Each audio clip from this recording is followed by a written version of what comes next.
എൻ്റെ കൗമാരപ്രായത്തിൽ നിന്ന് യൗവനത്തിലേക്ക് പ്രവേശിക്കുന്ന പ്രായത്തിൽ ഒരു വായനയുടെ അടിസ്ഥാനത്തിൽ എനിക്കുണ്ടായ ഒരു തിരിച്ചറിവും ആ തിരിച്ചറിവിനെ തുടർന്ന് ഞാൻ ഏറ്റെടുക്കുന്ന ഒരു ജീവിത ദൗത്യവും ഏതാണ്ട് അരനൂറ്റാണ്ട് പൂർത്തിയാവുന്ന ഒരു സമയമാണ് ഇന്ന്. എൻ്റെ ആ തിരിച്ചറിവ് എന്നെ സംബന്ധിച്ചിടത്തോളം വളരെ നിസ്സാരമായിട്ടുള്ള ലളിതമായിട്ടുള്ള ഒരു തമാശ മാത്രമാണ് എൻ്റെ വ്യക്തി ജീവിതത്തെ സംബന്ധിച്ചിടത്തോളം. പക്ഷേ ഞാൻ ഏറ്റെടുത്ത ആ ദൗത്യം എന്ന് പറയുന്നത് അത്ര നിസ്സാരമോ ലളിതമോ തമാശയോ അല്ല. മറിച്ച് എനിക്ക് ചുറ്റുമുള്ള വലിയൊരു സമൂഹം എത്രയോ തലമുറകളായി നൂറ്റാണ്ടുകളായി വിശ്വസിച്ച് പോരുന്ന ഒരു അന്ധവിശ്വാസത്തിൻ്റെ ആശയപരമായ അടിത്തറ തന്നെ തെറ്റാണ് എന്നും ആ വിശ്വാസം ഒരു വലിയ നുണയാണ് എന്നുമാണ് ഞാൻ ഈ സമൂഹത്തോട് വിളിച്ചു പറഞ്ഞുകൊണ്ടേയിരുന്നത് അന്നു മുതൽ. എൻ്റെ തിരിച്ചറിവ് എന്ന് പറയുന്നത് ഞാൻ വായിച്ച വേദപുസ്തകം ഖുർആൻ എന്ന വേദപുസ്തകം ഒരു ദൈവത്തിൻ്റെ വെളിപാട് പുസ്തകമല്ല, അത് ഒരു മനുഷ്യൻ്റെ സൃഷ്ടിയാണ് എന്നതാണ്. ആ തിരിച്ചറിവ് എന്നെ സംബന്ധിച്ചിടത്തോളം അന്ന് വലിയ ആശ്വാസവും സന്തോഷവും ഒരു വേള വലിയ കൗതുകവും ഒക്കെ ജനിപ്പിച്ച ഒന്നായിരുന്നു. എങ്കിലും ആവേശപൂർവം അത് സമൂഹത്തോട് തുറന്ന് വിളിച്ചു പറയുക എന്നത് വളരെ സാഹസികമായിട്ടുള്ള ഒരു പ്രവൃത്തിയായിരുന്നു ആ കാലത്ത്, അന്നല്ല ഇന്നും. ഞാൻ ആ കാര്യം ഈ സമൂഹത്തോട് വിളിച്ചു പറയണം എന്ന് തീരുമാനിക്കാൻ ഒരുപാട് കാരണങ്ങളുണ്ട്, ഒരുപാട് സാഹചര്യങ്ങളും സന്ദർഭങ്ങളുമുണ്ട്. അതെല്ലാം ഞാൻ മുമ്പ് പലതവണ വിശദീകരിച്ച് കഴിഞ്ഞിട്ടുള്ളതാണ്. ഖുർആൻ ദൈവത്തിൻ്റെ പുസ്തകമല്ല എന്ന ഒരു തിരിച്ചറിവ് എന്നെ സംബന്ധിച്ചിടത്തോളം എൻ്റെ വ്യക്തി ജീവിതത്തിൽ ആ ഒരു തിരിച്ചറിവ് എനിക്ക് പ്രയോജനപ്പെടുത്തി എൻ്റെ ജീവിതവുമായി മുന്നോട്ട് പോകാമായിരുന്നു. പക്ഷേ ആ തിരിച്ചറിവ് എനിക്ക് മാത്രം ഉണ്ടായാൽ പോരാ, സമൂഹത്തിലേക്ക് അത് പകർന്നു നൽകേണ്ടതുണ്ട് എന്ന് ഞാൻ തീരുമാനിക്കുന്നത് വളരെ ഉയർന്ന ഒരു സാമൂഹിക ധാർമ്മിക ബോധത്തിൻ്റെ പശ്ചാത്തലത്തിലാണ്. അതെൻ്റെ മനസാക്ഷിയുടെ ഒരു തള്ളലിൻ്റെ ഫലമായിട്ടാണ്. ആർക്കിമിഡീസ് എന്ന ശാസ്ത്രജ്ഞൻ പ്ലവനതത്വം കണ്ടെത്തിയ ശേഷം സമൂഹത്തോട് യുറേക്ക എന്ന് വിളിച്ചു കൂവിക്കൊണ്ട് ഓടിയ ഒരാവേശം നമ്മളൊക്കെ ശാസ്ത്ര കഥയിൽ പഠിച്ചിട്ടുണ്ട്. അതേ ആവേശമായിരുന്നു ഖുർആൻ വായന കഴിഞ്ഞ് ഇത് ദൈവത്തിൻ്റെ ഗ്രന്ഥമല്ല എന്ന് തിരിച്ചറിഞ്ഞപ്പോൾ എനിക്കും ഉണ്ടായത്. അത് ലോകത്തോട് ഉറക്കെ വിളിച്ചു പറയണം എന്ന ഒരാവേശം എനിക്ക് ഉണ്ടായി. പക്ഷേ അത് വിളിച്ചു പറഞ്ഞാൽ ഉണ്ടാവുന്ന ഭവിഷ്യത്തുകളെക്കുറിച്ചൊക്കെ പിന്നീട് ഒരുപാട് ചിന്തിക്കുകയും എന്ത് തീരുമാനമെടുക്കണമെന്നൊക്കെ ഒരു 3-4 വർഷം നീണ്ട ആലോചനയ്ക്ക് ശേഷമാണ് ഞാനത് വിളിച്ചു പറയാൻ തന്നെ തീരുമാനിക്കുന്നത്. ആ വിളിച്ചു പറയൽ തന്നെയാണ് ഇന്നും നമ്മൾ തുടർന്നുകൊണ്ടിരിക്കുന്നത്. ഒരൊറ്റ കാര്യം മാത്രമേ ഞാൻ ഈ ലോകത്തോട് അരനൂറ്റാണ്ട് കാലമായി പറഞ്ഞിട്ടുള്ളൂ, പ്രധാനമായും പറഞ്ഞുകൊണ്ടിരിക്കുന്നു. അത് ഈ തിരിച്ചറിവാണ്. ഖുർആൻ ഒരു ദൈവം ഇറക്കിയ വെളിപാടല്ല, അത് ഒരു മനുഷ്യൻ്റെ സൃഷ്ടിയാണ്. അത് 6-ാം നൂറ്റാണ്ടിൽ ജീവിച്ച ഒരു ഗോത്ര മനുഷ്യൻ്റെ തലച്ചോറിൽ നിന്ന് ഉരുവം കൊണ്ട ആശയങ്ങൾ മാത്രമാണ്. അത് കാലഹരണപ്പെട്ടതാണ്. അത് ഇന്നത്തെ മനുഷ്യർക്ക് ജീവിക്കാൻ ആവശ്യമായ ഒരു കാര്യമേ അല്ല. ഇതാണ് നമ്മൾ ഈ സമൂഹത്തോട് പറഞ്ഞുകൊണ്ടിരിക്കുന്നത്, അരനൂറ്റാണ്ടായി പറഞ്ഞുകൊണ്ടിരിക്കുന്നത്. ഞാനിത് പറഞ്ഞു തുടങ്ങുന്ന കാലത്ത് ഇന്ന് പലരും ആരോപിക്കുന്നത് പോലെ അന്ന് സംഘിയും മങ്കിയൊന്നും നമ്മുടെ നാട്ടിലില്ല. ഇന്നിപ്പോൾ സംഘികൾക്ക് വേണ്ടി എന്നൊക്കെയാണ് നമുക്കൊക്കെ എതിരായിട്ടുള്ള ആരോപണം വ്യാപകമായി ഇവർ പ്രചരിപ്പിച്ചുകൊണ്ടിരിക്കുന്നത്. കൂട്ടരെ അരനൂറ്റാണ്ട് മുമ്പ് തുടങ്ങിയ ആ ദൗത്യം, ഒരൊറ്റ കാര്യത്തിൽ ഊന്നിക്കൊണ്ടുള്ള ആ ദൗത്യം തന്നെയാണ് നമ്മളിപ്പോഴും തുടരുന്നത്. അന്ന് സംഘിയില്ല മങ്കിയില്ല, അന്ന് എൻ്റെ ഉദ്ദേശ്യം എന്തായിരുന്നുവോ അതേ ഉദ്ദേശ്യത്തോടു കൂടി തന്നെയാണ് ഞാനിപ്പോഴും ഈ ദൗത്യം തുടരുന്നത്. അതിൻ്റെ ഭാഗമായിട്ടാണ് ഞാൻ ഖുർആനെ സമ്പൂർണ്ണമായി തന്നെ വിശകലനം ചെയ്യുന്ന എൻ്റെ ഖുർആൻ പഠന പരമ്പരയൊക്കെ നിങ്ങളുടെ മുമ്പിൽ അവതരിപ്പിച്ചുകൊണ്ടിരിക്കുന്നത്. ആ പരമ്പരയിൽ ഏറ്റവും അവസാനം ഞാൻ അവതരിപ്പിച്ച സൂറത്തുൽ അഹ്സാബ് എന്ന 33-ാം അധ്യായവുമായി ബന്ധപ്പെട്ട് തന്നെ കുറച്ച് കാര്യങ്ങൾ പറയാൻ വേണ്ടിയിട്ടാണ് ഞാൻ ഇപ്പോൾ ഈ വീഡിയോ ചെയ്യുന്നത്. ആ അധ്യായം നമ്മൾ പറഞ്ഞ് അവസാനിപ്പിച്ച് കഴിഞ്ഞു. ഇനി നമുക്ക് വേറെ ചില അധ്യായങ്ങളിലേക്ക് കടക്കേണ്ടതുണ്ട്. ഞാൻ സോഷ്യൽ മീഡിയ ഈ കാര്യത്തിന് ഉപയോഗിച്ച് തുടങ്ങുന്നത് 2007-ലാണ്. 2007-2008 കാലത്ത് ഞാൻ ആരംഭിച്ച ഒരു ബ്ലോഗിൻ്റെ ഫ്രണ്ട് പേജാണ് നിങ്ങളിപ്പോൾ ഈ കാണുന്നത്. എൻ്റെ തിരിച്ചറിവ് എന്തായിരുന്നുവോ, ഞാൻ ലോകത്തോട് പറയാൻ ഉദ്ദേശിക്കുന്ന കാര്യം എന്തായിരുന്നുവോ ആ കാര്യം ഒരൊറ്റ വാചകമായിട്ട് ടെക്സ്റ്റായിട്ട് എൻ്റെ ഈ പേജിൻ്റെ മുമ്പിൽ ഓടിക്കൊണ്ടിരിക്കുന്നുണ്ട്. നിങ്ങൾക്കത് കാണാം. ഖുർആൻ ദൈവത്തിൻ്റെ വെളിപാടല്ല. ഇത് മാത്രമാണ് ഞാൻ അരനൂറ്റാണ്ട് കാലമായി പറഞ്ഞുകൊണ്ടിരിക്കുന്ന ഒരേ ഒരു കാര്യം. അതിൻ്റെ വിശദാംശങ്ങളാണ് നമ്മൾ ചർച്ച ചെയ്തുകൊണ്ടേയിരിക്കുന്നത്. അരനൂറ്റാണ്ട് മുമ്പ് അത് പറഞ്ഞു തുടങ്ങുമ്പോൾ അത് ഏതെങ്കിലും രാഷ്ട്രീയ പാർട്ടികൾക്ക് വേണ്ടിയിട്ടോ അല്ലെങ്കിൽ ആരുടെയെങ്കിലും അധികാരത്തിന് വേണ്ടിയിട്ടോ അതല്ലെങ്കിൽ ഈ നാട്ടിൽ സാമൂഹ്യവും രാഷ്ട്രീയവുമായിട്ടുള്ള എന്തെങ്കിലും ധ്രുവീകരണം ഉണ്ടാക്കാൻ വേണ്ടിയിട്ടോ അല്ലെങ്കിൽ വ്യക്തിപരമായിട്ട് എനിക്കെന്തെങ്കിലും നേട്ടം ഉണ്ടാക്കാൻ വേണ്ടിയിട്ടോ ഒന്നും പറഞ്ഞു തുടങ്ങിയതല്ല. ആർക്കിമെഡീസ് പ്ലവനതത്വം കണ്ടെത്തിയതിന് ശേഷം ആവേശപൂർവ്വം യുറേക്ക എന്ന് വിളിച്ചു പറഞ്ഞതുപോലെ ഖുർആൻ വായിച്ചപ്പോൾ എനിക്ക് മനസ്സിലായ ഒരു കാര്യം ഈ സമൂഹത്തോട് ആവേശപൂർവ്വം വിളിച്ചു പറയുക എന്നത് മാത്രമായിരുന്നു എൻ്റെ ദൗത്യം. അന്നും ഇന്നും ആ ദൗത്യം തന്നെയാണ് ഞാൻ നിർവഹിക്കുന്നത്. നിങ്ങൾ ആരോപിക്കുന്ന തരത്തിലുള്ള യാതൊരു ഉദ്ദേശ്യവും എനിക്ക് ഈ അരനൂറ്റാണ്ട് കാലമായി ഞാൻ ഒരേ രീതിയിൽ തുടർന്നുകൊണ്ടിരിക്കുന്ന ഈ കാര്യത്തിന് പിന്നിൽ ഇല്ല എന്ന് നിങ്ങൾക്കും അറിയാം, എനിക്കും അറിയാം, നാട്ടുകാർക്കൊക്കെ അറിയാം. പക്ഷേ നിങ്ങൾ ഈ ആരോപണം, ഇത്തരത്തിലുള്ള വൃത്തികെട്ട ആരോപണങ്ങളുമായിട്ട് ഇന്ന് നമ്മളെ നേരിടാൻ വരുന്നതിൻ്റെ കാരണം നമ്മൾ പറയുന്ന കാര്യങ്ങൾക്ക്, നമ്മൾ മുന്നോട്ട് വയ്ക്കുന്ന വിമർശനങ്ങൾക്ക്, ആശയങ്ങൾക്ക് ആശയപരവും യുക്തിപരവുമായ മറുപടികൾ പറയാൻ നിങ്ങളെക്കൊണ്ട് സാധ്യമല്ല എന്ന ഒറ്റ കാരണത്താലാണ് നിങ്ങൾ ഈ ആരോപണങ്ങൾ, ഇതുപോലെയുള്ള അർത്ഥശൂന്യമായിട്ടുള്ള വ്യാജമായിട്ടുള്ള ആരോപണങ്ങളുമായിട്ടൊക്കെ ഇന്ന് ഇതിനെ പ്രതിരോധിക്കാൻ വരുന്നത്. ഈ കാര്യങ്ങൾ, നിങ്ങളുടെ പ്രതിരോധത്തെക്കുറിച്ചുള്ള വിശദമായ കാര്യങ്ങൾ ഞായറാഴ്ച ഞാൻ കോഴിക്കോട്ട് ഞാനും ലിയാഖത്ത് അലിയും കൂടെ സംസാരിക്കുന്നുണ്ട്. അവിടെ വെച്ച് നമുക്ക് പറയാം. ഇന്ന് എൻ്റെ വിഷയം അതല്ല. സൂറത്തുൽ അഹ്സാബ് എന്ന അധ്യായത്തിൽ ഒരുപാട് കാര്യങ്ങൾ നമ്മൾ ചർച്ച ചെയ്ത് കഴിഞ്ഞു. അതിനെ അവലോകനം ചെയ്തുകൊണ്ട് കുറച്ച് കാര്യങ്ങൾ പറയാനാണ് ഞാൻ ഉദ്ദേശിക്കുന്നത്. എൻ്റെ ഖുർആൻ വിമർശനം എന്ന ബ്ലോഗിൽ സൂറത്തുൽ അഹ്സാബ് എന്ന അധ്യായത്തിൻ്റെ പൂർണ്ണമായ ഒരു വിശകലനം ഞാൻ ഒരു 15 വർഷം മുമ്പ് ടെക്സ്റ്റ് രൂപത്തിൽ കൊടുത്തിരുന്നു. അന്ന് ഞാൻ പറഞ്ഞ കാര്യങ്ങളിൽ നിന്ന് കുറച്ച് വ്യത്യസ്തമായ കുറച്ച് കാര്യങ്ങൾ കൂടി ഞാൻ ഇന്ന് ഈ ഖുർആൻ ക്ലാസ്സിൽ അവതരിപ്പിച്ചിട്ടുണ്ട്. കാരണം അന്ന് ഞാൻ വരികൾക്കിടയിലെ വായന നടത്തിക്കൊണ്ട് അല്ല, മറിച്ച് തഫ്സീറുകളുടെ അടിസ്ഥാനത്തിൽ വായിച്ച കാര്യങ്ങൾ മാത്രമാണ് അതിൽ പറഞ്ഞതെങ്കിൽ ഇന്ന് ഞാൻ ആ വായിച്ച കാര്യങ്ങൾ മാത്രമല്ല, വരികൾക്കിടയിൽ വായിച്ച എൻ്റെ ചില നിഗമനങ്ങൾ കൂടി ഞാൻ ഈ ക്ലാസ്സിൽ അവതരിപ്പിച്ചിട്ടുണ്ട്. ബ്ലോഗിൽ ഞാൻ അതിൻ്റെ ഒരു സമ്പൂർണ്ണ വിശകലനമായിട്ട് എഴുതിയ ലേഖനത്തിൻ്റെ അവസാനം അതിനെ കൺക്ലൂഡ് ചെയ്തുകൊണ്ട്, അതിനെ ഉപസംഹരിച്ചുകൊണ്ട് എഴുതിയ ഏതാനും ഖണ്ഡികകൾ ഞാൻ വായിക്കാം. അത് വായിച്ച ശേഷം അതേക്കുറിച്ച് കുറച്ച് കാര്യങ്ങൾ കൂടി പറയാം എന്നാണ് ഉദ്ദേശിക്കുന്നത്. ഈ അധ്യായം ഇവിടെ പൂർണ്ണമാകുന്നു എന്ന് സബ് ടൈറ്റിൽ കൊടുത്തുകൊണ്ട് ഞാൻ ആ ബ്ലോഗിൽ എഴുതിയ കാര്യങ്ങളാണ് വായിക്കുന്നത്. ഞാൻ ആദ്യമായി ഖുർആൻ വായിക്കുമ്പോൾ എൻ്റെ മനസ്സിൽ ദൈവത്തെക്കുറിച്ച് വളരെ ഉന്നതമായ ഒരു സങ്കല്പമാണ് ഉണ്ടായിരുന്നത്.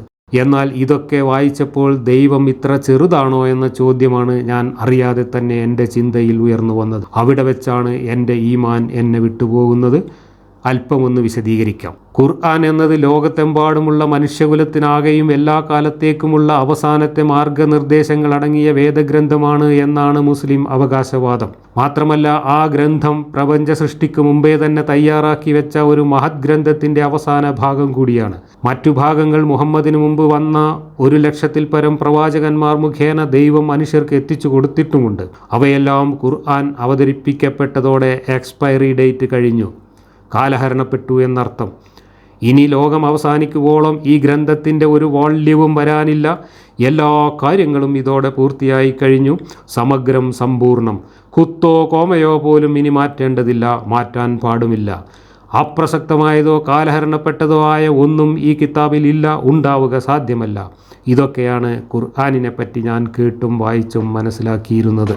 ഈ മഹാപ്രപഞ്ചത്തിൻ്റെ മുഴുവൻ സൃഷ്ടിസ്ഥിതി സംഹാരകർത്താവായ ഒരു മഹാദൈവം മനുഷ്യരാശിക്ക് എല്ലാ കാലത്തേക്കുമായി ഇറക്കിത്തന്ന ഒരു ധർമ്മോപദേശ സമാഹാരത്തിൻ്റെ നിലവാരം സ്വാഭാവികമായും നാം പ്രതീക്ഷിക്കും പോലെ വളരെ ഉയർന്നതും മഹത്തരവുമൊക്കെ ആയിരിക്കേണ്ടതല്ലേ? പ്രപഞ്ചമുണ്ടാക്കും മുമ്പേ മുൻകൂട്ടി തയ്യാറാക്കി വെച്ച പുസ്തകമാണെങ്കിൽ അതിൽ വളരെ വളരെ ബാലിശവും തികച്ചും വ്യക്തിപരവും ആ കാലത്തു തന്നെ അപ്രസക്തമായി പോകുന്നതുമൊക്കെയായ കാര്യങ്ങൾ ഉണ്ടാവാനിടയുണ്ടോ? ഉദാഹരണത്തിന് ഈ അധ്യായം ചർച്ച ചെയ്യുന്ന ചില കാര്യങ്ങൾ നമുക്ക് പരിശോധിക്കാം. മുഹമ്മദിന് തൻ്റെ ദത്തുപുത്രൻ്റെ ഭാര്യയും തൻ്റെ മുറപ്പെണ്ണുമായ സൈനബയോട് പ്രണയം തോന്നുന്നു. അവളെ കെട്ടിയാൽ കൊള്ളാമെന്ന ആശയുണ്ടാകുന്നു. അക്കാര്യം ഉള്ളിൽ മറച്ചു വെക്കാൻ ശ്രമിക്കുന്നു. കാര്യം പുത്രൻ അറിയുകയും സ്വയം അവളെ വിട്ടുകൊടുക്കാൻ അയാൾ സന്നദ്ധനാവുകയും ചെയ്യുന്നു. ഇവിടെ സ്വാഭാവികമായും ആളുകളിൽ മുറുമുറുപ്പും അവമതിപ്പും വരുമെന്ന ആശങ്ക ഒരു വശത്ത്, ആ പെണ്ണിനെ കിട്ടാനുള്ള അടങ്ങാത്ത ആശ മറുവശത്ത്. ഇങ്ങനെ ഒരു മാനസിക പ്രതിസന്ധി മുഹമ്മദിൻ്റെ മനസ്സിൽ രൂപപ്പെടുന്നു. ഈ സന്ദർഭത്തിൽ പ്രശ്നം ദൈവം ഏറ്റെടുക്കുന്നു. അവളെ നേരിട്ട് ദൈവം തന്നെ കെട്ടിച്ചു കൊടുക്കുന്നു. അതിനായി ഈ കിതാബിൽ വെളിപാടുകൾ പ്രത്യക്ഷപ്പെടുന്നു. ഇതിനെ മനഃശാസ്ത്രപരമായി വിശകലനം ചെയ്യാൻ ഒരു പ്രയാസവുമില്ല. ഈ വെളിപാട് മുഹമ്മദിൻ്റെ മനസ്സിൻ്റെ സൃഷ്ടിയാണെന്ന നിഗമനത്തിലെത്താൻ ഒരു പ്രയാസവുമില്ല. എന്നാൽ വിശ്വാസികൾ അവകാശപ്പെടുന്ന പോലെ ഇതൊക്കെ ദൈവം നേരത്തെ തയ്യാറാക്കി വെച്ച ഒരു മഹാകിതാബിൻ്റെ ഭാഗമാണെങ്കിൽ സംഗതി വളരെയേറെ വിശദീകരണങ്ങൾ വേണ്ടിവരുന്ന ഒന്നാകും. തൻ്റെ ഒടുക്കത്തെ ദൂതന് ധാരാളം ഭാര്യമാരും വെപ്പാട്ടികളുമൊക്കെ വേണ്ടിവരുമെന്നും അദ്ദേഹത്തിൻ്റെ മനസ്സിന് പ്രയാസമുണ്ടാകാതിരിക്കാൻ അനേകം സ്ത്രീകളെ പ്രത്യേകം ഹലാലാക്കി കൊടുക്കേണ്ടി വരുമെന്നുമൊക്കെ ഈ ദൈവം നേരത്തെ മനസ്സിലാക്കിയിരിക്കുന്നു. അതിനും പുറമെ ആളുകൾക്കിടയിൽ അവമതിപ്പ് തോന്നാത്തക്ക വിധം ഇങ്ങനെയും ഒരു പൊല്ലാപ്പുണ്ടാകുമെന്നും ഈ ദൈവം കോടാനകോടി കൊല്ലങ്ങൾക്ക് മുമ്പേ ഈ മഹാപ്രപഞ്ചം സൃഷ്ടിക്കപ്പെടും മുമ്പേ കണ്ടറിയുകയും അതിനെല്ലാം അപ്പോൾ വേണ്ടി വന്നേക്കുന്ന ആയത്തുകളൊക്കെ അന്നേ ഒരു പലകയിൽ രേഖപ്പെടുത്തി വെക്കുകയും ചെയ്തിരുന്നു. ഇതൊക്കെ ഇത്രയും കൃത്യമായി മുന്നറിവുണ്ടായിട്ടും തൻ്റെ ഈ ഒടുക്കത്തെ മാതൃകാ ദൂതൻ്റെ ജീവിതത്തിൽ നിന്നും ഇങ്ങനെയുള്ള അധ്യായങ്ങളൊക്കെ ഒഴിവാക്കി കുറെ കൂടി സംശുദ്ധമായ ഒരു വ്യക്തിത്വത്തിൻ്റെ ഉടമയാക്കി അദ്ദേഹത്തെ മാറ്റാനോ അല്ലെങ്കിൽ കുറെ കൂടി ഉചിതമായ മറ്റൊരാളെ ഈ പണിക്ക് തിരഞ്ഞെടുക്കാനോ ഈ ദൈവം ശ്രമിക്കാതിരുന്നതിൽ വല്ലാത്ത ഒരു ദുരൂഹത തോന്നുന്നില്ലേ? ഞാൻ ഈ വായിച്ച ഖണ്ഡിക ഒരിക്കൽ കൂടി വായിക്കാം. കൂടുതൽ വിശദീകരിക്കേണ്ടതില്ല എന്നതുകൊണ്ടാണ് അത് ആവർത്തിച്ച് വായിക്കുന്നത്. തൻ്റെ ഒടുക്കത്തെ ദൂതന് ധാരാളം ഭാര്യമാരും വെപ്പാട്ടികളുമൊക്കെ വേണ്ടിവരുമെന്നും അദ്ദേഹത്തിൻ്റെ മനസ്സിന് പ്രയാസമുണ്ടാകാതിരിക്കാൻ അനേകം സ്ത്രീകളെ പ്രത്യേകം ഹലാലാക്കി കൊടുക്കേണ്ടി വരുമെന്നുമൊക്കെ ഈ ദൈവം നേരത്തെ മനസ്സിലാക്കിയിരുന്നു. അതിനും പുറമെ ആളുകൾക്കിടയിൽ അവമതിപ്പ് തോന്നത്തക്ക വിധം ഇങ്ങനെയും ഒരു പൊല്ലാപ്പ് ഉണ്ടാകുമെന്നും ഈ ദൈവം കോടാനുകോടി കൊല്ലങ്ങൾക്ക് മുമ്പേ ഈ മഹാപ്രപഞ്ചം സൃഷ്ടിക്കപ്പെടും മുമ്പേ കണ്ടറിയുകയും അതിനെല്ലാം അപ്പോൾ വേണ്ടി വന്നേക്കാവുന്ന ആയത്തുകളൊക്കെ അന്നേ ഒരു പലകയിൽ രേഖപ്പെടുത്തി വെക്കുകയും ചെയ്തിരിക്കുന്നു. ഇതൊക്കെ ഇത്രയും കൃത്യമായി മുന്നറിവുണ്ടായിട്ടും തൻ്റെ ഈ ഒടുക്കത്തെ മാതൃകാ ദൂതൻ്റെ ജീവിതത്തിൽ നിന്നും ഇങ്ങനെയുള്ള അധ്യായങ്ങളൊക്കെ ഒഴിവാക്കി കുറെ കൂടി സംശുദ്ധമായ ഒരു വ്യക്തിത്വത്തിൻ്റെ ഉടമയാക്കി അദ്ദേഹത്തെ മാറ്റാനോ അല്ലെങ്കിൽ കുറെ കൂടി ഉചിതമായ മറ്റൊരാളെ ഈ പണിക്ക് തിരഞ്ഞെടുക്കാനോ ഈ ദൈവം ശ്രമിക്കാതിരിക്കുന്നതിൽ വല്ലാത്ത ദുരൂഹത തോന്നുന്നില്ലേ? ഇതാണ് എൻ്റെ അടിസ്ഥാനപരമായ ഒരു ചോദ്യം. തൻ്റെ അന്ത്യദൂതൻ ദത്തുപുത്രൻ്റെ പെണ്ണിനെ വേൾക്കുന്ന വേളയിൽ സദ്യയുണ്ട് കഴിഞ്ഞാലും കുറേ പൂവാലന്മാർ അവിടെ തങ്ങി നിന്ന് മധുവിധുവേളയിൽ കട്ടുറുമ്പാകുമെന്ന കാര്യവും പ്രപഞ്ചമുണ്ടാക്കും മുമ്പേ ദൈവം മനസ്സിലാക്കിയിരുന്നു. ആ സന്ദർഭത്തിൽ ഈ പൂവാലന്മാരെ പറഞ്ഞുവിടാനും വേണ്ട ആയത്തുകൾ ദൈവം പണ്ടേ തയ്യാറാക്കി വെച്ചിരുന്നു. ഇത്രയും ബാലിശമായ കാര്യങ്ങളൊക്കെ ഒരു വേദഗ്രന്ഥത്തിൽ എഴുതി പിടിപ്പിച്ചാൽ യുക്തിബോധമുള്ളവരൊക്കെ വിശ്വാസകാര്യങ്ങളിൽ സംശയാലുക്കളായി ഒടുവിൽ മുർത്തദ്ദായി പോകുമെന്നൊന്നും ദൈവം ആലോചിച്ചു കാണില്ല. അല്ലെങ്കിൽ അങ്ങനെയും കുറേ പഹയന്മാരെ നരകത്തിലിടാമല്ലോ എന്നായിരിക്കും മൂപ്പർ ചിന്തിച്ചു കാണുക. മറ്റു ദൈവങ്ങളെ മനുഷ്യർ ആരാധിക്കുന്നതിലാണ് ഈ ദൈവം ഏറെ ക്ഷുഭിതനായി കാണപ്പെടുന്നത്. മൂപ്പർക്ക് മക്കളുണ്ട് എന്ന് പറയുന്നതിനാണ് ക്രിസ്ത്യാനികളെ നരകത്തിയിൽ വിറകാക്കുന്നത്. ഇതൊക്കെ ഈ ദൈവത്തിൻ്റെ പ്രതാപത്തിനും അന്തസ്സിനും ക്ഷതമുണ്ടാക്കുന്ന കാര്യം തന്നെ. എന്നാൽ ഇതേ ദൈവത്തിന് തൻ്റെ അന്ത്യദൂതൻ്റെ വീട്ടിലെ കാര്യസ്ഥനും പരിചാരകനുമായി പണിയെടുക്കുന്നതിൽ കുറച്ചിലൊന്നും തോന്നുന്നില്ല. ആ ദൂതൻ്റെ പിന്നാലെ മലക്കുകളെയും കൂട്ടി സലാത്തും ചൊല്ലി നടക്കുന്നതിലും മൂപ്പർക്ക് കുറച്ചിലില്ല. എന്തുമാത്രം വൈരുദ്ധ്യങ്ങളാണ് കൂട്ടരെ ഈ വിശ്വാസത്തിലുള്ളത്! ഒരു ദൈവത്തെ എങ്ങനെയാണ് നമ്മൾ ഇത്രയും ചെറുതായി കാണുക? മുഹമ്മദ് മദീനയിലെ കിരീടം ചൂടിയ രാജാവായതോടെ അള്ളാഹു വല്ലാതെ ചെറുതായിപ്പോയി എന്നതല്ലേ വാസ്തവം? തൻ്റെ പോക്കറ്റിൽ ഇട്ടുകൊണ്ട് നടക്കാവുന്നത്ര ചെറിയ ഒരു കുട്ടി ദൈവമായി മുഹമ്മദ് അള്ളാഹുവിനെ കൊച്ചാക്കി എന്നതല്ലേ ഇവിടെ നാം വായിക്കുന്നത്? ഖുർആൻ മുഹമ്മദിൻ്റെ മനോവൈകല്യങ്ങളുടെ ഉൽപ്പന്നം മാത്രമാണെന്ന് ഈ ഒരൊറ്റ അധ്യായം മുൻവിധികളില്ലാതെ വായിച്ചാൽ ഏതൊരു ശരാശരിക്കാരനും മനസ്സിലാക്കാം. ഇങ്ങനെയാണ് ഞാൻ ഈ അധ്യായം അതിൻ്റെ വിശകലനം എൻ്റെ ബ്ലോഗിൽ അവസാനിപ്പിച്ചത്. അതുതന്നെയാണ് എനിക്ക് ഇന്നും ഈ ഒരു അധ്യായത്തെക്കുറിച്ചും ഖുർആനെക്കുറിച്ച് പൊതുവിലും പറയാനുള്ളത്. ഇവിടെ ഞാൻ ചോദിച്ച വളരെ പ്രസക്തമായ ചില ചോദ്യങ്ങളുണ്ട്. ദൈവം ഈ പ്രപഞ്ചമുണ്ടാക്കുന്നതിന് മുമ്പേ തയ്യാറാക്കി വെച്ച ഒരു വലിയ പുസ്തകത്തിൽ നിന്ന് കണ്ടശ പ്രസിദ്ധീകരിച്ച് അതിൻ്റെ അവസാനത്തെ കൺക്ലൂഡിംഗ് വേർഷനായിട്ട് കൊണ്ടുവന്ന സാധനമാണ് ഖുർആൻ എന്നാണ് മുസ്ലിങ്ങളുടെ അവകാശവാദം, ഖുർആനിൻ്റെ സ്വന്തം അവകാശവാദം. അങ്ങനെയാണെങ്കിൽ ഈ അധ്യായത്തിൽ പറയുന്ന വൈരുദ്ധ്യങ്ങൾ, ഈ അധ്യായത്തിൽ പറയുന്ന വിഡ്ഢിത്തങ്ങൾ ഈ അധ്യായത്തിൽ പറയുന്ന വസ്തുതാവിരുദ്ധമായ കാര്യങ്ങൾ, ഇതൊക്കെ എല്ലാ അധ്യായങ്ങളിലും ഇതൊക്കെ ആവർത്തിക്കുന്നുണ്ട്. ഈ അധ്യായം ഒരു ടിപ്പിക്കൽ സാമ്പിളാണ് എന്നതുകൊണ്ടാണ് ഞാൻ ഈ അധ്യായത്തെക്കുറിച്ച് പ്രത്യേകം പറയുന്നത്. ഈ അധ്യായത്തിൽ വന്നിട്ടുള്ള ഈ വിഡ്ഢിത്തങ്ങളും വൈരുദ്ധ്യങ്ങളും, ഇതിനകത്ത് ഒരിക്കലും പറയാൻ പാടില്ലാത്ത, തലയിൽ ആൾപ്പാർപ്പുള്ള ഒരു മനുഷ്യൻ പോലും ഒരിക്കലും പറയാനിടയില്ലാത്ത വിധത്തിലുള്ള ബാലിശമായ കാര്യങ്ങളൊക്കെ ഈ അധ്യായത്തിൽ ഉൾപ്പെട്ടിട്ടുണ്ടെങ്കിൽ അതൊക്കെ ദൈവം പ്രപഞ്ചം ഉണ്ടാക്കും മുമ്പ് തയ്യാറാക്കി വെച്ചതാണ് എന്ന് പറയുന്നതിൽ പരം ദൈവനിന്ദ വേറെ എന്തുണ്ട് എന്നാണ് എൻ്റെ ചോദ്യം. ഈ അധ്യായത്തിൽ പറയുന്നത്, മുഹമ്മദിനെ കുറിച്ച് പറയുന്നത് ഉസ്വത്തുൻ ഹസനത്തുൻ എന്നാണ്, ലോകത്തുള്ള മുഴുവൻ മനുഷ്യർക്കും ഉത്തമ മാതൃക എന്നാണ്. അതേ അധ്യായത്തിൽ മുഹമ്മദിൻ്റെ മാതൃക ഈ ചില കാര്യങ്ങളിൽ മറ്റു സത്യവിശ്വാസികൾ സ്വീകരിക്കരുത്, നിങ്ങൾക്ക് ബാധകമല്ല എന്ന് നേരെ വിരുദ്ധമായിട്ടും ഈ അധ്യായത്തിൽ തന്നെ പറയുന്നു. ഏത് കാര്യത്തിലാണ് മുഹമ്മദിൻ്റെ മാതൃക മറ്റുള്ളവർക്ക് സ്വീകാര്യമാക്കാൻ പാടില്ലാത്തത്? സെക്സിൻ്റെ കാര്യത്തിൽ. മറ്റുള്ളവർക്ക് അനുവദിക്കപ്പെട്ടിട്ടുള്ളത് 4 ഭാര്യമാരും അടിമ സ്ത്രീകൾ, യഥേഷ്ടം അടിമ സ്ത്രീകളും എന്ന വിപുലമായ ഒരു ലിസ്റ്റാണ്. അത് തന്നെ ഇക്കാലത്ത് ചിന്തിച്ചാൽ നമുക്കറിയാം കാലഹരണപ്പെട്ടതും മനുഷ്യത്വ വിരുദ്ധവും സ്ത്രീ വിരുദ്ധവുമായിട്ടുള്ള ഒരു കാര്യമാണെന്ന്. അത് സാധാരണ എല്ലാ വിശ്വാസികൾക്കും ബാധകമായിട്ടുള്ള ഒരു ലൈംഗിക സദാചാരമായിട്ട് മുന്നോട്ട് വയ്ക്കുന്നത് ഒരേ സമയം 4 ഭാര്യമാരും പിന്നെ ഇഷ്ടം പോലെ അടിമ വെപ്പാട്ടികളും എന്നാണ്. എന്നാൽ മുഹമ്മദിന് അത് കൂടാതെ 4ൽ പരിമിതപ്പെടുത്താതെ ഇഷ്ടം പോലെ ഭാര്യമാർ ഒരേ സമയത്ത്, അതുകൂടാതെ ഇഷ്ടം പോലെ വെപ്പാട്ടികൾ അടിമ സ്ത്രീകൾ, അതും കൂടാതെ മുഹമ്മദിൻ്റെ കസിൻ സഹോദരിമാർ മുഴുവൻ, അതും കൂടാതെ മുഹമ്മദിന് ശരീരം ദാനം ചെയ്യാൻ തയ്യാറായി വരുന്ന സത്യവിശ്വാസിനികളായ ഏതു സ്ത്രീയുമായിട്ടും മുഹമ്മദിന് ബന്ധപ്പെടാം. ഈ പറഞ്ഞ വിപുലമായ ലൈംഗിക സ്വാതന്ത്ര്യം മറ്റു സത്യവിശ്വാസികൾക്ക് ബാധകമല്ല എന്നാണ് മുഹമ്മദിൽ നിങ്ങൾക്ക് ഉസ്വത്തുൻ ഹസനത്തുൻ ഉണ്ട് എന്ന് പറഞ്ഞ ഇതേ അധ്യായത്തിൽ നമ്മളോട് ഈ പടച്ചോൻ പറയുന്നത്. അപ്പോൾ ഈ പടച്ചോന് മുഹമ്മദിനെ മനുഷ്യർക്ക് ഒരു മാതൃകയായിട്ട് അവതരിപ്പിക്കണം എന്ന ഉദ്ദേശ്യമുണ്ടായിരുന്നെങ്കിൽ മുഹമ്മദിനെ എങ്ങനെയായിരുന്നു ഈ കാര്യങ്ങൾ കൈകാര്യം ചെയ്യാൻ ഈ പടച്ചോൻ പരിശീലിപ്പിക്കേണ്ടിയിരുന്നത്? അതല്ലെങ്കിൽ എങ്ങനെയുള്ള ഒരു വ്യക്തിയെയായിരുന്നു പടച്ചോൻ ഇങ്ങനെ ഒരു പണിക്ക് തിരഞ്ഞെടുക്കേണ്ടിയിരുന്നത്?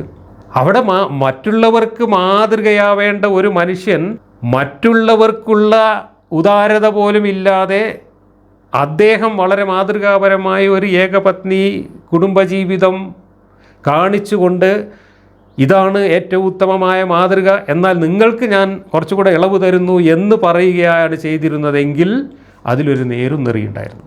എന്നാൽ മറ്റു സത്യവിശ്വാസികൾക്ക് ഞാൻ 4ൽ പരിമിതപ്പെടുത്തിയിരിക്കുന്ന ഭാര്യമാരുടെ എണ്ണം വെപ്പാട്ടികൾ നിങ്ങൾക്കും ആവാം എന്ന് പറഞ്ഞതിന് ശേഷം ഉത്തമ മാതൃകയായ പ്രവാചകന് അതിനൊക്കെ അപ്പുറത്തേക്ക് നാട്ടിലുള്ള പെണ്ണുങ്ങളെ മുഴുവൻ ഞാൻ പ്രത്യേകം ഹലാലാക്കി കൊടുത്തിട്ടുണ്ട്, അത് നിങ്ങൾക്ക് ബാധകമല്ല എന്നൊരു ദൈവം പറയുന്നുവെങ്കിൽ ആ ദൈവം ആരാണ് എന്ന് ചിന്തിക്കാൻ ഒരുപാട് ബുദ്ധിയുടെ ഒന്നും ആവശ്യമില്ല, 2 ഹൃദയങ്ങളൊന്നും ആവശ്യമില്ല, ഒരു ഹൃദയം തന്നെ ധാരാളമാണ്. അതാണ് ഈ അധ്യായത്തിൽ വരുന്ന മറ്റൊരു വിഡ്ഢിത്തം. അതാണ് കുറച്ച് ഓർമ്മശക്തിയും ബുദ്ധിശക്തിയൊക്കെ കൂടുതലുള്ള ആളുകൾ ആ കാലത്ത് പറഞ്ഞു നടന്നിരുന്നു ഓർക്ക് 2 ഹൃദയമുണ്ട് എന്ന് പറഞ്ഞപ്പോൾ അത് തിരുത്താൻ വേണ്ടിയിട്ട് അള്ളാഹു ഇതിനകത്ത് ആയത്തിറക്കിയിട്ടുണ്ട്. ഈ അധ്യായത്തിൽ നമ്മൾ ചർച്ച ചെയ്തു. അങ്ങനെ 2 ഹൃദയമൊന്നും ഞാൻ ആർക്കും ഉണ്ടാക്കി കൊടുത്തിട്ടില്ല എന്നാണ് അതിന് മറുപടിയായിട്ട് അള്ളാഹു പറയുന്നത്. അള്ളാഹു ദൈവമാണെങ്കിൽ പറയേണ്ടത് ഹൃദയത്തിലല്ല മക്കളെ ഓർമ്മയും ബുദ്ധിയൊന്നും വർക്ക് ചെയ്യുന്നത്, അത് തലച്ചോറിലാണ് എന്നല്ലേ. ഈ പുസ്തകത്തിൽ എവിടെയെങ്കിലും തലച്ചോറ് എന്നുള്ളൊരു വാക്കുണ്ടോ? ഇല്ല. തലച്ചോറിലാണ് മനുഷ്യൻ്റെ ബുദ്ധി വർക്ക് ചെയ്യുന്നത് എന്നുള്ളത് 6-ാം നൂറ്റാണ്ടിൽ മനുഷ്യർക്ക് അറിയില്ലാത്തൊരു കാര്യമാണ്. അത് അള്ളാഹ്ക്കും അറിയില്ല. എന്തുകൊണ്ടാണ് അള്ളാഹ്ക്ക് അറിയാതെ വരുന്നത്? അള്ളാഹ് മനുഷ്യൻ തന്നെയാണ്. അള്ളാഹ് ദൈവമായിരുന്നെങ്കിൽ ആ ഒരു മണ്ടത്തരം, മനുഷ്യർ നൂറ്റാണ്ടുകളായി വിശ്വസിച്ച് പോകുന്ന ഒരു മണ്ടത്തരം തിരുത്തിക്കൊണ്ട് മനുഷ്യൻ്റെ ബുദ്ധിയുടെയും ഓർമ്മയുടെയും ഒക്കെ കേന്ദ്രം ഹൃദയമല്ല, നെഞ്ചിൻ്റെ ഉള്ളിലെ ഹൃദയമല്ല, അത് തലയ്ക്കുള്ളിലെ തലച്ചോറാണ് എന്ന് പറയുകയല്ലേ വേണ്ടിയിരുന്നത്. അല്ലാതെ ഞങ്ങൾക്ക് 2 ഹൃദയമൊന്നും ഉണ്ടാക്കി തന്നിട്ടില്ല എന്ന് മറുപടി പറയുകയാണോ വേണ്ടത്? അപ്പോൾ ഇതുപോലുള്ള മണ്ടത്തരങ്ങൾ, ഇതുപോലുള്ള വൈരുദ്ധ്യങ്ങൾ, ഇതുപോലെ മനുഷ്യൻ്റെ സാമാന്യമായ ധാർമ്മിക ബോധത്തെ കൊഞ്ഞനം കുത്തുന്ന വിഡ്ഢിത്തങ്ങൾ, ഇതെല്ലാം ഈ അധ്യായത്തിൽ നമുക്ക് കാണാം. ഖുർആനിൽ ആകെ മൊത്തമുള്ള എല്ലാ വിഡ്ഢിത്തങ്ങളുടെയും സാമ്പിളുകൾ ഉൾക്കൊള്ളുന്ന ഒരു ടിപ്പിക്കൽ സാമ്പിൾ അധ്യായമാണ് ഈ സൂറത്തുൽ അഹ്സാബ് എന്നതുകൊണ്ടാണ് ഞാൻ ഈ അധ്യായം പ്രത്യേകം പരിഗണിക്കണമെന്ന് പറയുന്നത്. ഇനി നിങ്ങൾ ഈ അധ്യായത്തിൽ വളരെയധികം ചിന്തയ്ക്ക് പാത്രമാവേണ്ട ഏതൊരു സാമാന്യ ബുദ്ധിയുള്ള മനുഷ്യർക്കും ആലോചിച്ചാൽ മനസ്സിലാവുന്ന ഒരു കാര്യം ഞാൻ ഈ സൂറത്ത് ചർച്ച ചെയ്യുമ്പോൾ പറഞ്ഞിരുന്നു. ഇതിനകത്ത് ഒരു വാക്യത്തിൽ പറയുന്നത്, അള്ളാഹുവും അവൻ്റെ റസൂലും ഒരു കാര്യം തീരുമാനിച്ചു കഴിഞ്ഞാൽ പിന്നെ നിങ്ങൾക്ക് നിങ്ങളുടെ കാര്യത്തിൽ മറിച്ചൊരു തീരുമാനമെടുക്കാനോ നടപ്പിലാക്കാനോ പാടില്ല. അങ്ങനെ നിങ്ങൾ ചെയ്താൽ നിങ്ങൾ വഴിപിഴച്ചു, നിങ്ങൾ നരകത്തിലാണ് എന്നാണ്. ആ വാക്യം അവതരിപ്പിച്ച സന്ദർഭം എന്താണ് എന്ന് നമ്മൾ ചർച്ച ചെയ്തു. ഇവിടെ എന്താണ് അള്ളാഹു റസൂലും കൂടെ തീരുമാനിച്ചതും മറ്റുള്ളവർക്ക് അത് അംഗീകരിക്കാതെ നിവൃത്തിയില്ല എന്ന് തിട്ടൂരമറക്കിയതുമായ ആ കാര്യം, മുഹമ്മദിൻ്റെ കസിൻ സഹോദരിയായിരുന്ന സൈനബയെ മുഹമ്മദിൻ്റെ വളർത്തുപുത്രനായിരുന്ന ദത്തുപുത്രനായിരുന്ന സെയ്ദിനെ കൊണ്ട് കല്യാണം കഴിപ്പിക്കാൻ വേണ്ടി മുഹമ്മദ് നടത്തിയ ഒരു കപട നാടകത്തിൻ്റെ ഭാഗമായിരുന്നു ഈ ആയത്തർക്കൽ. ഇവിടെയാണ് ഞാൻ വരികൾക്കിടയിലെ വായനയൊക്കെ നടത്തിയിട്ടുള്ളത്. ഇവിടെ നിങ്ങൾ ആലോചിച്ച് നോക്കുക, സർവജ്ഞാനിയും സർവശക്തനുമായ ഒരു ദൈവമാണ് സൈനബയെ സെയ്ദിൻ്റെ തലയിൽ ഈ രീതിയിൽ ആയത്തിറക്കിക്കൊണ്ട് വെച്ച് കെട്ടിയത് എങ്കിൽ അവിടെ എന്തൊക്കെ സംഭവിച്ചു? ഒരു കല്യാണ ബ്രോക്കർക്കുള്ള സാമാന്യ ബുദ്ധി പോലും ദൈവത്തിനില്ല എന്നാണ് ഇവിടെ തെളിയിക്കപ്പെടുന്നത്. കാരണം ഈ സൈനബും സെയ്ദും തമ്മിലുള്ള ദാമ്പത്യം ഒരിക്കലും മുന്നോട്ട് പോവില്ല എന്നും ഒരു കൊല്ലം പോലും തീരുന്നതിന് മുമ്പ് അത് തെറ്റിപ്പിരിയുമെന്നും വേറെ ആർക്കും അറിയില്ലെങ്കിലും ഈ കല്യാണ ബ്രോക്കറായി വന്ന അള്ളാഹുവിനത് അറിയണ്ടേ? അതറിഞ്ഞുകൊണ്ടാണ് അള്ളാഹു ഈ വെച്ച് കെട്ടിയതെങ്കിൽ ഈ കള്ളക്കളിക്ക് അള്ളാഹു കൂട്ടുനിന്നു എന്നല്ല അതിൻ്റെ അർത്ഥം. അപ്പോൾ എന്തായിരുന്നു അതിൻ്റെ ഉദ്ദേശം? സൈനബയെ സെയ്ദിൻ്റെ തലയിൽ വെച്ച് കെട്ടുന്നതിൽ അള്ളാഹുവിൻ്റെ ഉദ്ദേശം എന്തായിരുന്നു? ഇനി ഒരു കൊല്ലം കഴിഞ്ഞപ്പോൾ അവർ രണ്ടാളും വേർപിരിയാൻ തീരുമാനിക്കുമ്പോൾ ഈ അള്ളാഹിൻ്റെ റസൂല് പോയിട്ട് ഈ സെയ്ദിനോട് പറയുന്നത്, അള്ളാഹ് റസൂലും തീരുമാനിച്ചതനുസരിച്ചാണ് നിങ്ങൾ ദാമ്പത്യ ബന്ധത്തിൽ ഏർപ്പെടുന്നത്, അതുകൊണ്ട് നിങ്ങളത് തുടർന്നേ മതിയാവൂ, നിർബന്ധമാണ് എന്നാണ് സെയ്ദിൻ്റെ അടുത്ത് പോയിട്ട് പറയുന്നത്. സെയ്ദ് ഞാൻ വിവാഹമോചനം ചെയ്യാൻ തയ്യാറാണ് എന്ന് പറയുമ്പോൾ, അരുത്, നീ അവളെ വെച്ചുകൊണ്ടിരിക്കണം, അള്ളാഹിൻ്റെ റസൂലിൻ്റെ തീരുമാനമാണ് എന്ന ആയത്ത് നേരത്തെ ഇറങ്ങിയിട്ടാണ് ഇവരെ കെട്ടിച്ചിട്ടുള്ളത്. അപ്പോൾ അള്ളാഹിൻ്റെ റസൂലിൻ്റെ തീരുമാനത്തെ ധിക്കരിക്കലാണ് സൈനബയെ വിവാഹമോചനം ചെയ്യുക എന്ന് പറയുന്നത്. അപ്പോൾ നബി പോയിട്ട് ഈ സെയ്ദിനോട് നീ അങ്ങനെ വിവാഹമോചനം ചെയ്യരുത്, നീ അവളെ വെച്ചുകൊണ്ടിരിക്കണമെന്ന് ആവശ്യപ്പെടുകയാണ്. എന്നിട്ടും സൈനബും സെയ്ദും അതിന് തയ്യാറാവാതെ അവർ വിവാഹമോചനം ചെയ്യുന്നു. അപ്പോൾ അവിടെ ആരാണ് ശശിയായത്? അള്ളാഹു അല്ലേ ശശിയായത്? അള്ളാഹു റസൂലും കൂടെ ഒരു കാര്യം തീരുമാനിച്ചാൽ അതിനെതിര് ചെയ്താൽ പിഴച്ചുപോയി നരകത്തിലായി എന്ന് പറഞ്ഞിട്ട് ഈ സെയ്ദും സൈനബും അള്ളാഹുവിനെ ധിക്കരിച്ചുകൊണ്ട് വിവാഹമോചനം ചെയ്യാൻ തയ്യാറായി എന്ന് പറഞ്ഞാൽ അവിടെ അള്ളാഹുവിനെ പിന്നെ കാശിന് കൊള്ളുമോ? ഈ റസൂലിനെ പിന്നെ എന്തിനേയും കൊള്ളുമോ? അവിടെ ആരാണ് വഷളായത്? അങ്ങനെ ഒരു കാര്യം നടക്കുമെന്ന് മുൻകൂട്ടി അറിയാൻ കഴിയുന്ന സർവജ്ഞാനിയായിരിക്കെ അള്ളാഹു എന്തിനാണ് ഈ നാണം കെട്ട പണിക്ക് പോയത്? അപ്പോൾ മുഹമ്മദിന് വേണ്ടി മുഹമ്മദ് നടത്തിയ ഒരു കപട നാടകത്തിൽ മുഹമ്മദിൻ്റെ ഫേക്ക് ഐഡിയായ അള്ളാഹു പങ്കുകൊണ്ടു എന്നല്ലാതെ നമ്മൾ എന്താണ് ഇതിൽ ആലോചിക്കേണ്ടത്? എന്തായിരുന്നു മുഹമ്മദിൻ്റെ ഉദ്ദേശ്യം? അതിനെക്കുറിച്ചൊക്കെ ഞാൻ വിശദമായിട്ട് ഈ അഹ്സാബിൻ്റെ ക്ലാസ്സിലും വേറെ ചില വീഡിയോകളിലൊക്കെ പറഞ്ഞു കഴിഞ്ഞിട്ടുണ്ട്. വരികൾക്കിടയിൽ ഞാൻ എങ്ങനെയാണത് വായിച്ചെടുത്തത് എന്നൊക്കെ ഞാൻ പറഞ്ഞു കഴിഞ്ഞിട്ടുണ്ട്. അതുകൊണ്ട് ഞാനത് ആവർത്തിക്കുന്നില്ല. അപ്പോൾ ചിന്തിക്കേണ്ട ഒരു കാര്യം, ഈ സർവജ്ഞാനിയായ അള്ളാഹു എന്തിനിങ്ങനെ ഒരു മണ്ടത്തരം ചെയ്തു, സ്വയം നാണം കെടുന്ന ഒരു മണ്ടത്തരം എന്തിന് ചെയ്തു എന്നതിൻ്റെ ഉത്തരം നിങ്ങൾ പറയണം. ഈ മതം പ്രചരിപ്പിക്കുന്ന ആളുകൾ പറയണം. അതിന് ജബ്ബാർ മാഷ് സംഖ്യകൾക്ക് വേണ്ടി പണിയെടുക്കണോ എന്ന് നാടാകെ പറഞ്ഞു നടന്നുകൊണ്ടൊന്നും ഇതിന് മറുപടി ആവില്ല. അതല്ലെങ്കിൽ കുറേ ആൾക്കാരെ വാടകയ്ക്ക് എടുത്തിട്ട് തെറി വിളിച്ച് നടന്നതുകൊണ്ടൊന്നും ഇതിന് മറുപടി ആവില്ല. അതൊക്കെ നിങ്ങൾ പ്രതിരോധം നഷ്ടപ്പെട്ട, ആയുധം നഷ്ടപ്പെട്ട അവസ്ഥയിൽ നിങ്ങൾ കാട്ടിക്കൂട്ടുന്ന കോപ്രായങ്ങൾ എന്നല്ലാതെ അതിനൊന്നും യാതൊരു നിലയും വിലയും ഈ സമൂഹം, വിശ്വാസി സമൂഹം പോലും കൽപ്പിക്കാൻ പോകുന്നില്ല. ഞാൻ പറഞ്ഞു കഴിഞ്ഞു, ഞാൻ ഈ പരിപാടി തുടങ്ങിയിട്ട് അര നൂറ്റാണ്ട് കാലമായി ഞാൻ ഒരേ കാര്യമാണ് പറഞ്ഞുകൊണ്ടിരിക്കുന്നത്. ഈ ഖുർആൻ പടച്ചോൻ്റെ പുസ്തകമല്ല എന്ന് പറഞ്ഞാൽ എന്താ അതിൻ്റെ അർത്ഥം? ഈ ഇസ്ലാം എന്ന് പറയുന്ന മതം ആശയപരമായി നിലനിൽപ്പില്ലാത്ത ഒരു നുണയാണ് എന്നാണ് അതിൻ്റെ അർത്ഥം. ഖുർആൻ ദൈവത്തിൻ്റെ കൃതി അല്ല എങ്കിൽ പിന്നെ ഇസ്ലാം എന്ന മതത്തിന് നിലനിൽപ്പില്ല. പക്ഷേ മുസ്ലിങ്ങൾ എന്ന് പറയുന്ന ഒരു സമുദായം ഒരു യാഥാർത്ഥ്യമാണ്, അത് പിരിച്ചുവിടാനൊന്നും പറ്റില്ല. അവിടെയാണ് പ്രശ്നം സങ്കീർണമാകുന്നത്. ഈ മതം എന്ന് പറയുന്ന ആശയം ഒരു നുണയാണ്. അതിൽ വലിയ കഥയൊന്നുമില്ല, അതിൽ വലിയ യുക്തിയൊന്നുമില്ല എന്ന് മുസ്ലിങ്ങളായ ഒരുപാട് ആളുകൾക്ക് മനസ്സിലായിട്ടുണ്ട്. പക്ഷേ മനസ്സിലായാലും മുസ്ലിം എന്ന സാമുദായികമായ സ്വത്വം വിട്ടുപോവാൻ ഇന്നത്തെ സാമൂഹ്യ സാഹചര്യത്തിൽ അവർക്കൊക്കെ ബുദ്ധിമുട്ടുണ്ട്. പോയാൽ അവരെ അക്കോമഡേറ്റ് ചെയ്യാൻ ഒരു ബദൽ സംവിധാനവും നമ്മുടെ രാജ്യത്ത് ഇല്ല എന്നുള്ള ഒരു പ്രശ്നവുമുണ്ട്. നിയമപരമായി പോലും ഇസ്ലാം മതം ഉപേക്ഷിച്ച് പുറത്തു പോകുന്ന ഒരാൾ നിയമപരമായി പോലും മുസ്ലിം നിയമത്തിന് കീഴിലാണ് ഇന്നും നിലനിൽക്കുന്നത്. അതുകൊണ്ട് ഒരു സാമുദായികമായ അസ്തിത്വം, സാമുദായികമായ ഒരു സ്വത്വം എന്ന് പറയുന്ന ആ യാഥാർത്ഥ്യം ഇവിടെ നിലനിൽക്കെ തന്നെ ആ സാമുദായിക സ്വത്വത്തിൻ്റെ അസ്ഥിവാരമായി നിലകൊള്ളുന്ന ഈ ആശയം ദുർബലമാണ്, അയുക്തികമാണ്, വെറും നുണയാണ് എന്ന് തിരിച്ചറിയുകയും ചെയ്യുന്നു നമ്മളെല്ലാവരും. അതിനുള്ള പരിഹാരം എന്ത്, ഇനി നമുക്ക് എങ്ങനെ മുന്നോട്ട് പോകാം എന്നതിനെക്കുറിച്ചാണ് ഇന്ന് ഈ സമുദായത്തിൻ്റെ ഉള്ളിലെ പല ആളുകളും ചിന്തിച്ചു കൊണ്ടിരിക്കുന്നത്. ചില ആളുകൾ ഇതിൽ തന്നെ കടിച്ചു തൂങ്ങി നിൽക്കുകയും അവർ ഇതിനെ പ്രതിരോധിക്കാൻ വേണ്ടി ഇതുപോലെ ഞാൻ നേരത്തെ പറഞ്ഞതുപോലെയുള്ള എന്തെങ്കിലുമൊക്കെ വൃത്തികെട്ട മാർഗങ്ങളുണ്ടോ എന്ന് അന്വേഷിക്കുകയും ചെയ്യുമ്പോൾ വേറെ ചില ആളുകൾ ഇതിനൊക്കെ എങ്ങനെയെങ്കിലുമൊക്കെ ഒന്ന് വെളുപ്പിച്ചെടുക്കാൻ, വ്യാഖ്യാനിച്ച് ഉരുട്ടിമറിച്ച് വെളുപ്പിച്ചെടുത്തിട്ട് നിലനിർത്തിക്കൊണ്ടുപോകാൻ പറ്റുമോ എന്ന് ആലോചിക്കുന്നു. വേറെ ചില ആളുകൾ മറ്റു ചില ആലോചനകൾ നടത്തുന്നു.